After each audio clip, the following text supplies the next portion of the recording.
అక్కడెక్కడో చుట్టుపక్కల పల్లెటూరులో కొట్టుకుంటుంటే ఈ కొట్లు మూసేయటం, ఈ పోలీసులు ఇక్కడ అడావుడి,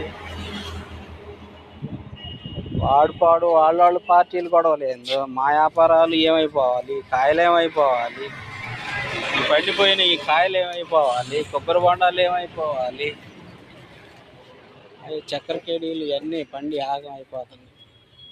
ద్రాక్షాలు పాడైపోతున్నాయి, అరటికాయలు పాడైపోతున్నాయి.